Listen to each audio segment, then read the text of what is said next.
All right, hey guys. Somebody asked me for a video on this a while ago, and I totally dropped the ball.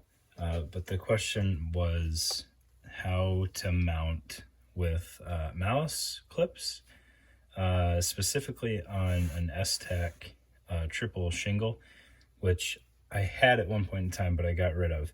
So the S-Tac is a little bit different than this HSGI pouch in that it has webbing all the way across. So 5 full columns. Right, or 5 full rows, I'm sorry, which is a little tricky to deal with, and I understand why there's some confusion there. So the first thing you need to figure out is what size malice clips you have. They come in a long and a short. These are the longs, and they typically mount on 5 columns and then 5 rows, I'm sorry, and overhang down to the 6th. They also make the shorts, which are 3 rows, and then the tab is down on the 4th. Right, and you can use either one on something tall like this. This is a little bit more secure, but I can understand why you would use the short ones because you'll have a cleaner bottom edge, which can come into play depending on your setup, so that you're not stabbing yourself with the tab. All right, I have a very similar pouch mounted on this Cry front flap here, and you can kind of see what's going on there.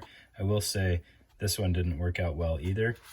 I really despise these first gen malice clips. They're a real pain in the butt to work with. The new gens with the scalloped edges are infinitely better. I still don't really care for malice clips.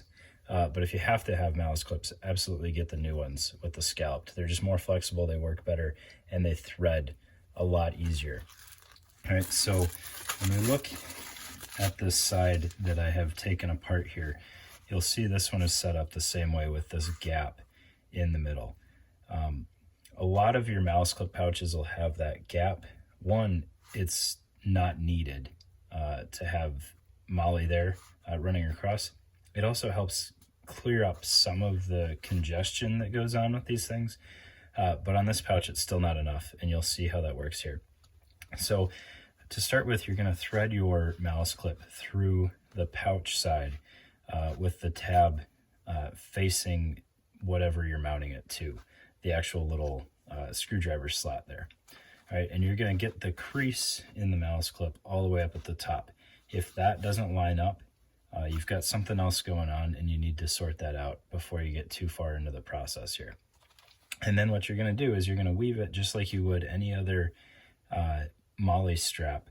So you're going to come down from that crease directly into your platform. All right, so just like this. And then once you're there, you're going to weave it back over to your pouch.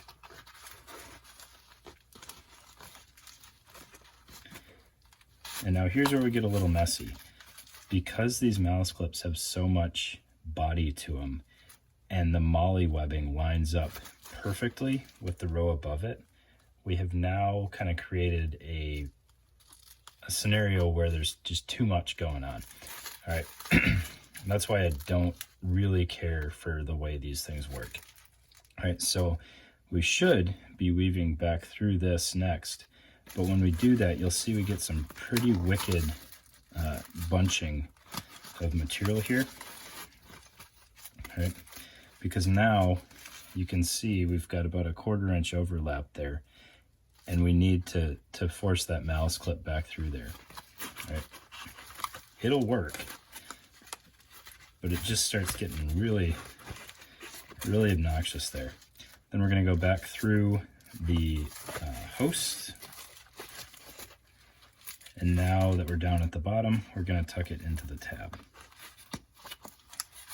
All right, and then you're just going to torque it back towards the host to get that to lock. And you'll see that everything is in there, but every time we zigzag back and forth, we have that moly getting pushed up and then the pouch getting pushed down and back and forth through there. All right, when you use like a Hypalon, like on the Blue Force Gear stuff, it just lines up so much better. It's less bulky. Even the new malice clips really would have fixed this up a lot. But that's how that works. and it is totally functional, just not something I prefer. And it kind of increases some of your wear and tear on there. But that's it. That is how you weave malice clips, specifically on the HSGI footprint, but it's not going to change on the S-Tech at all. You just have even more stuff going on there. All right, thanks guys.